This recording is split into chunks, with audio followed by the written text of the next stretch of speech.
بچه‌ها سلام، امیدوارم که حالتون خوب باشه. بچه‌ها من تو این ویدیو اومدم راجع به نکته خیلی مهم صحبت کنم که اینکه خیلیاتون بهش توجه نمی‌کنید و اغلب نادیده میگیرن بعضی از مشتری‌ها، اونم اینکه از روغن با کیفیت توی موتوراشون استفاده نمی‌کنن. من به یه چیز خیلی جالب برخوردم. من دو تا موتور رو همزمان وا کردم. ایراد این دو تا موتور هر دوتاشون روغن سوزی داشتن، ایراد مشترکی داشت، اما فرقی که داشتن این بود که یکیشون صدا میداد و اون یکی صدا نمیداد و خیلی جالب بود برام. من زمانی که این دوتا موتور رو وا کردم، یکی از موتورها QJ 150 بود و اون یکی CF 150. حالا از لحاظ سیستمی این دوتا موتور تقریبا شبیه همن، زیاد تفاوت آنچنانی ندارن با هم دیگه. هر دوتاشون هم توی یه سبکن، هر دوتا استریت و 150 و یه جورایی میشه گفت که رقیبن تو بازار این دوتا با هم دیگه. اما CF 150 روغن سوزی داشت و صدا میداد، اما QJ 150 روغن سوزی داشت ولی صدا نمیداد. با اینکه مثلا ما زمان که هر دو این موتورها رو وا کردیم، هر دو این موتور هم به یه شکل، یعنی در واقع یه هزینه رو متقبل شد براشون و هزینه آنچنانی نشد، یعنی هر دوتا این موتور فقط سیلند وا شد. اما بریم سراغ این که چرا CF 150 موتور صدا میداد و QJ 150 موتور صدا نمیداد. اول اینکه یه نکته رو من بهتون بگم، شما اون موتوری که خریداری میکنید، حالا بر حسب اون چیزی که هست توی دفترچه‌ای که اون موتور داره قطعا نوشته شده که شما باید از چه گرید روغنی توی اون موتور استفاده کنید و خود شرکت سازنده گفته که شما از چه روغنی توی این موتور باید استفاده کنید، یا 1040 یا 1050 یا 1060 یا 2050. حالا بستگی داره، حالا زیاد وارد اون مسائل نمیشم. اما نکته جالبی که من بهش برخوردم تو این دوتا موتور الان میخوام با شما در میون بذارم. اول اینکه این پیستون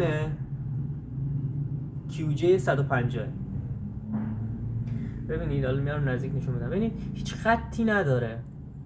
این مال QJ 150 هیچ خطی نداره ولی موتور روغن سوزی داشت.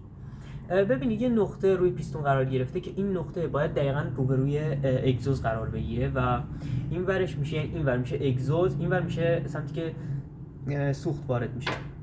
حالا این پیستون CF 150 که من وا کردم، اینم یه همچین علامتی داره.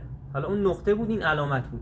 ببینید این علامتش باید سمت اگزوز قرار بگیره و اون سمتی که مثلا علامت جهتش برخلافشه باید سمت بنزین قرار بگیره، یعنی این ورش میشه دود و این ورش هم میشه بنزین.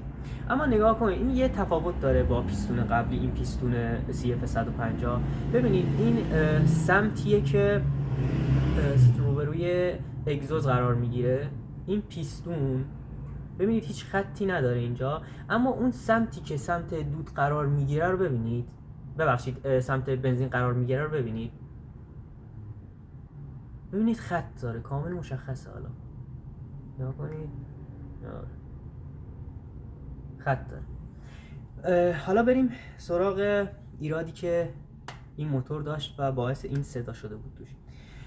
این موتور، حالا هر دوتا این موتوران به یه شکل تعمیر شد، یعنی فقط سیلند و سرسیلند وا شد، قسمت دیگه انجین کامل وا نشد. حالا چرا این موتور صدا میداد و این یکی صدا نمیداد؟ این موتور QJ 150 فقط رینگاش ضعیف شده بود و باعث میشد که روغن بیاد بالا و موتور روغن سوزی داشته باشه. ولی این موتور CF 150 نه تنها روغن سوزی داشت، یعنی رینگاش ضعیف شده بود، بلکه صدا هم میداد. حالا بریم سراغ این که چرا صدا میداد. ببینید شما زمانی که پیستونتون میگیره، اگه از روغن با کیفیت توی موتور استفاده کرده باشید و حالا به هر دلیلی فشار آوردین به موتور یا هر چیز دیگه‌ای و شده که مثلا پیستون بگیره موتورتون یا موتورتون روغن کم داشته باشه، سمتی که پیستون میگیره قطعاً و بدون شک سمت اگزوزه، یعنی سمت سوپاپ دوده. چرا؟ چون اون قسمت حرارت بیشتری رو داره نسبت به سمت بنزین و اون قسمت اکثرا بیشتر خط میفته و درگیره. اگه هر دو تا قسمت هم خط بیفته، بیشترین خطی که میفته و بیشترین پیستون گرفتگی که انجام میشه سمت دوده قطعا. اما این پیستون ما سمت دود هیچ ایرادی نداره، اما سمت بنزین خط افتاده و موتور به صدا افتاده. دلیلش هم اینه که این آقا از روغن بی‌کیفیت تو موتور استفاده کرده و باعث یه همچین اتفاقی شده و این که باعث شده که موتور پیستون موتور به همچین حالتی در بیاد.